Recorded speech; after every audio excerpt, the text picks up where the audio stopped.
659-9231. I'm Alex Jones. Our websites are Infowars.com, PrisonPlanet.tv, and JonesReport.com. Stay with us.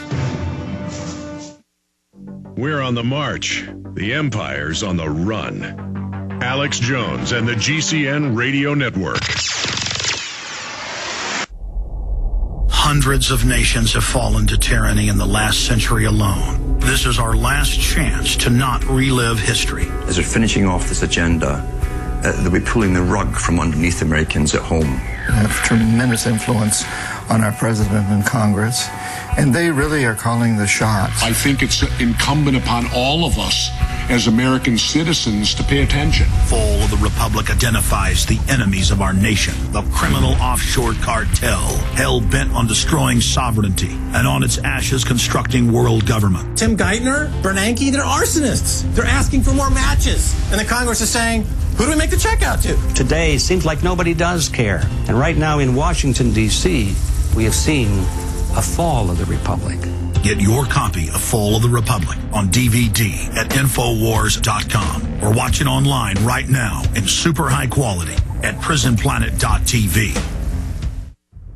Hello, this is Alex Jones with some important questions. If you're going into a battle and they give you a rifle and a sidearm, how much ammunition do you want? My answer would be all I can get. In the battle for freedom and the lives of your loved ones, food is your only ammunition. How much do you want? When do you want it? Now or after the battle starts? When will you need it? Can you buy it without proper identification? Will there be any food? Will it make your children sick? If there's a quarantine and you can't feed yourself, will you go to the gathering center and be immunized? You wipe out all these problems if you have a good food supply. Food is your ammunition to fight for your freedom and your life. How much will you need? We don't know. How much do you want? All you can get. I'm Alex Jones. I want all of you good guys to live to fight another day. Call 1-800-409-5633 or check it out on the web at efoodsdirect.com. Again, that number, 1-800-409-5633. What's your home worth? How can you compare local real estate agents? And how do you get MLS listings for the entire country? If you're thinking of buying a home to take advantage of a tax credit or selling your house, you first need to see an incredible website called HomeGain.com. HomeGain.com will help you find a realtor to buy or sell a home. It's so easy, and best of all, it's free. At HomeGain.com, you can compare realtors anonymously, receive customized proposals, see consumer reviews, then select the best realtor for you. Go to HomeGain.com and get an instant home value estimate, view comparable homes, and check out street views. HomeGain.com has an A+ rating with the Better Business Bureau and contains a wealth of information, like their home improvement tool that helps you determine which home improvements to make to increase your home's value. See the top 12 home improvements right now at HomeGain.com. That's HomeGain.com. Look for Max, the Orange HomeGain Gorilla, to help you find a realtor or with any other real estate needs you might have at HomeGain.com, your real estate connection.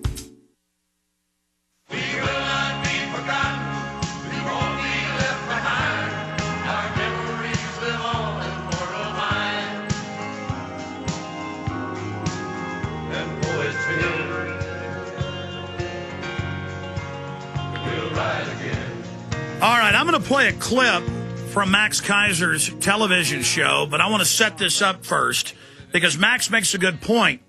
You know, shows like Alex Jones, they're telling you the problem, but what Dr.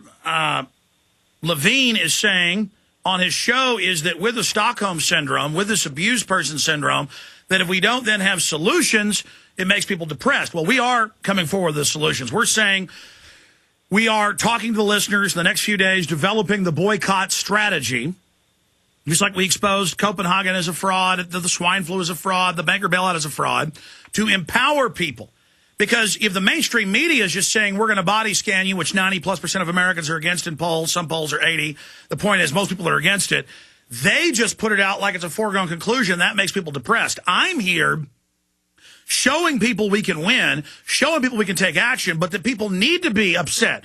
They need to be, instead of depressed, angry and get out of their comfort zones and get angry enough to stand there with a sandwich board about how we're in a police state, or to call into talk radio, or set up a website, or go to city council, or call their congressman, or dump their stock in these body scanning companies. I bet a lot of you own stock in these through 401ks and mutual funds that don't even know it.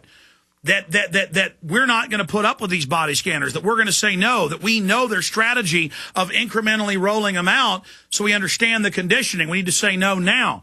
Okay, but Max, make your point about this. Right. It's an excellent interview. He makes some great points, and it's a great stepping off place for a discussion. And let me just add one quick comment to what you're saying. You know, this whole idea of boycotts that you've mentioned.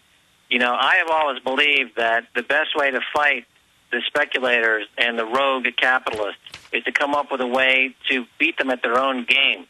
And in the area of boycotts, if you look at all those companies out there, there's actually a way to figure out which one is the most vulnerable to a boycott and then take that approach. So in other words, instead of trying to finesse it, you take the approach of you want to win, and you want to win big, and you apply the same dirty tactics that's being applied to us against them. And I've done all the work on this, and I'll be happy to talk to you about it, after the break or whatever you want to do.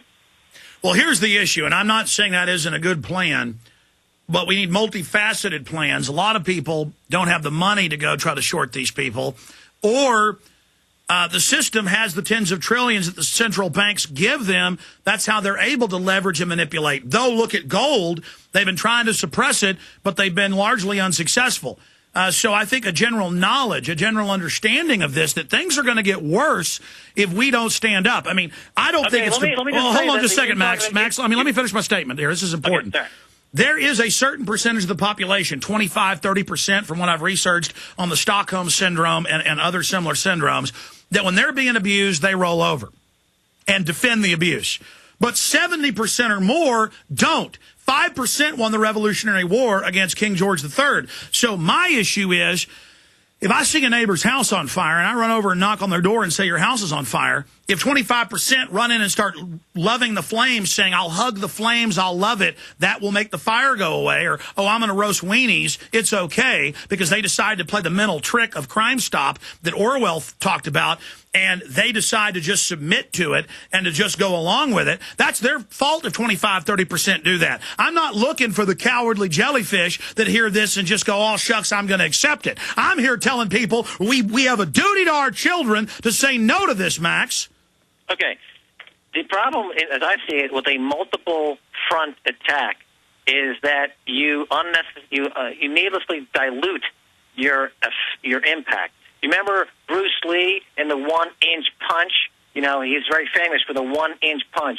Is there a 1-inch punch that we can use to topple one of these banksters, one of these fraud companies? I believe there is, by instead of having a multiple head strategy that could be dilutive, to focus our energy onto one single point of vulnerability and to kick it so hard that it causes such an effect that it starts to rebalance the playing field. And I believe. Well, Max, I don't think that's a bad idea. I think it's great. I think educating people about the types of stocks and bonds they own, and to really morally do research and not immorally invest in biometrics and body scanners and police state implements, and to invest in organic food, true local sustainability, that the system creates fake counterfeits for. I think that as a process is good, but the system has said they're not going to let their 4 or 5 big powerhouses go down, too big to fail. But we'll hear your 1-inch punch idea or solution after we play this video clip with the doctor you were interviewing about this victimhood psychology. Here it is. We'll be right back. Having me. All righty. Now, Dr. Levine, your latest article for Alternet.org is titled, Are Americans a Broken People? Why We've Stopped Fighting Back Against the Forces of Oppression. Now, explain this a little bit. Why are, in this piece, explain what it means to be a broken people, and can you go through the signs of a broken people, and what would a nation of broken people look like? I think one sign would be that when people actually know a lot of the truths about how they're being oppressed. So, for example, when you have a society, American society, that, if not the majority, depending on what polls you're looking at, but certainly a significant, many millions, and probably a majority who don't understand why the heck we're even in these wars that we're in, a majority of people who want a much more humane health coverage system, if not single payer, at least some healthy public